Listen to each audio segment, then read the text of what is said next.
Everyone, we are going to discuss about the applications of adaptive filter. So here we are going to discuss about the system identification, echo cancellation, equalization of channels. First we are going to discuss about system identification. The objective is to change, that means adapt the coefficient of an APR filter, that means adaptive filter, to match as closely as possible the response of an unknown system.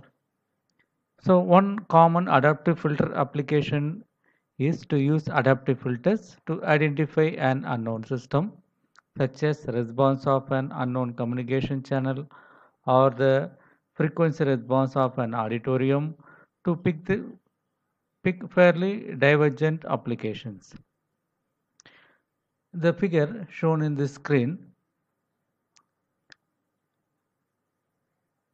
the unknown system placed in parallel with the adaptive filter. This layout represents just one of the many possible structures. Here, the shaded structure contains the adaptive filter system. So clearly, the E of k is very small. E of k means the error signal should be very small. The adaptive filter response is close to the response of unknown system. So in this case, the system input feeds both the adaptive filter and the unknown. If, for example, the unknown system is modem, the input often represent white noise and is a part of sound you hear from your modem when you log in to your internet service provider.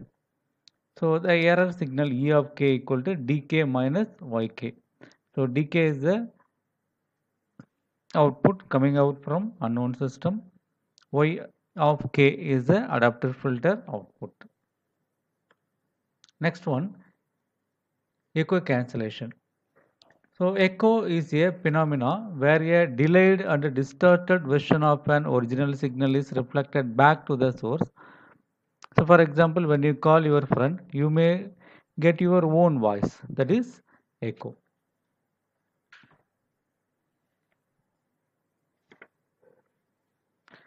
So here consider a 4-wire and 2-wire transmission in a telephone communication.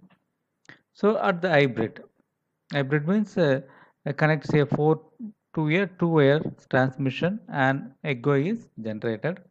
Assume that a call is made over a long distance using satellite. So as per the figure shown in part A, the circuit with and without echo protection. There is a delay of 270 millisecond in the satellite communication when the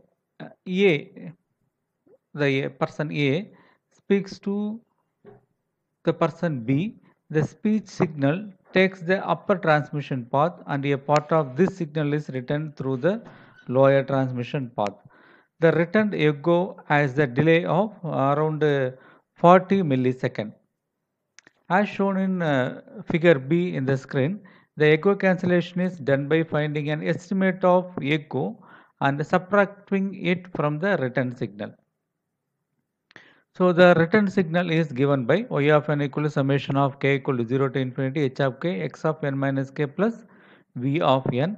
Here x of n is the speech of speaker A, v of n is the speaker of v of n is the speech of speaker B plus noise, and h of k is the impulse response of the echo path. So the estimate of the echo we can represent as y cap of n. That is the estimated value. Y cap of n equal to summation of k equal to 0 to m h cap of k x of n minus k. Okay, here h cap of k is the estimation of impulse response of echo path. So finally the error signal E of n equal to y of n minus y cap of n. By adaptively controlling the error signal, that is the E of n, after some iterations the echo effect can be minimized.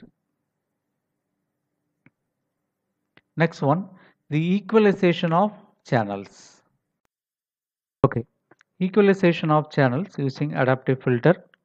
The equalization is a technique used to combat the inter-symbol interference, that is ISI. The ISI has been recognized as a major obstacle to high-speed data transmission over mobile radio channels. The intersymbol interference arises because of the spreading of a transmitted pulse due to the dispersive nature of the channel, which results in overlap of adjacent pulse. So as the mobile fading channels are random and time varying, the equalizers must track the time varying characteristics of the mobile channel and thus are called adaptive equalizer. So as per the figure shown on the screen, the received signal is applied to the receive filter. In here, the receive filter is not matched filter because we don't know the channel impulse response. The receive filter in here is just a low pass filter that rejects all out of band noise. The output of the receiver filter is sampled. This is the sampled area, sampled at the symbol rate of twice the symbol rate.